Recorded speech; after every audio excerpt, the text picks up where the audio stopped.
in the very beginning with Sid, he would once in a while ask us to speak in a group, and we'd be super scared and nervous. And half the time we'd really blow it, get into our heads and into our personal stuff. And he would go, you know, and then he'd slip into a nice feeling and he'd go, yeah, you know. So I had never talked to anybody one-on-one other than Jan. And we were over in Vancouver with Sid for a talk that he did. He said, let's go for a walk in Stanley Park. Now, this is way back. This is like 77 or something. 76, 77. So we're walking in this gorgeous park in Stanley Park, and Sid's saying to us, when you live in that feeling, when you find home, when you get in touch with your true self, he said, magic happens. He says, you don't have to go out and look for your work or how you're going to share it. It'll just happen. He said, I guarantee you. So I'm thinking, yeah, that sounds great. You know, we're walking through this beautiful park. And I'd never, like I said, I'd never really had a one-on-one with somebody who didn't know about Sid and the principles. So as we're walking along, I see the public restroom, right? And I had to go. So I went over to the men's room and I walked in and standing at the urinal. And there's an old man, probably, I say old now, he's probably like my age now. But maybe he was older, like 75 or so, you know. He was just standing beside me. We did the typical male nod, you know, just carry on. And then out of the corner of my eye, I just saw that his shoulders were shaking, and I realized this old man was crying. And I felt weird. I felt embarrassed. I didn't know what to do. I'm standing in the men's room, and this old man is standing next to me crying, you know. And so I felt like I shouldn't, you know, invade his privacy. So I walked away and I washed my hands and I was drying up, and he came beside me and he was really upset. And I just couldn't help it. I said, are you okay? And he just looked at me. He said, no, I'm not. And I said, can I help you in any way? And he said, no, you can't. He said, I just lost my wife of 47 years 2 weeks ago. And he says, I don't want to keep living, you know. And this is like I'm standing in a restroom. All of a sudden, there's this profound feeling and emotion. I said, oh, I'm really, really sorry to hear that.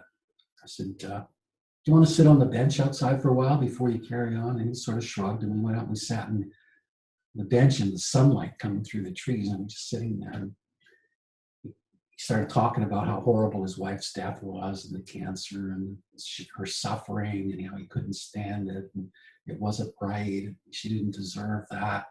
And I just listened, and I'm listening. And at first, I'm gripped by the feeling, you know, the negative, just the, oh my God, geez, you know. And then somehow, I don't know exactly what happened, but somehow we were just sitting in the sunlight together. And I felt like I knew this old man forever, you know. And I asked him to tell me about when he first met his wife. It just came out of me, right? He looked, and I could tell it was like, why would you want to know that? But then he started to tell me about when he first met his wife. And it was really a beautiful story. And then honest to God, he couldn't shut up. He told me about all these adventures they'd had and the places they'd been and the friends they'd had and what their kids were like. And he was just gushing out of him.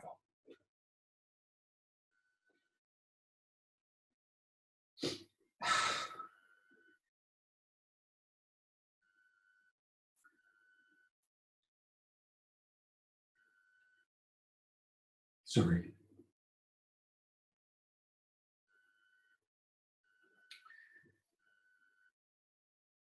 And I just saw that all I had to do to serve was to be present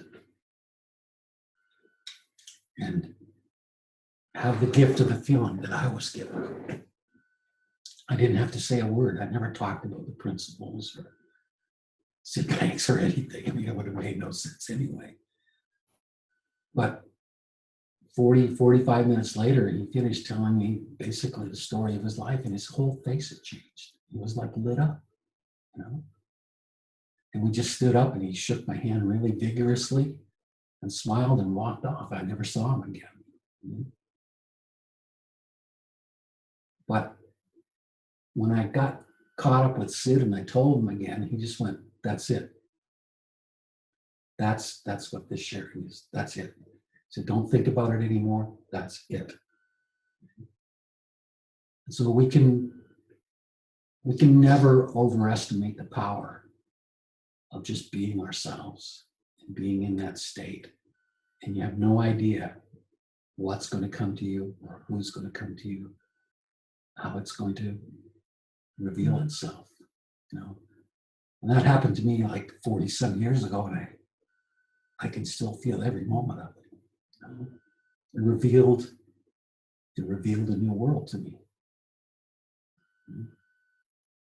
So to me, we're amazingly fortunate to be gaining understanding into that world.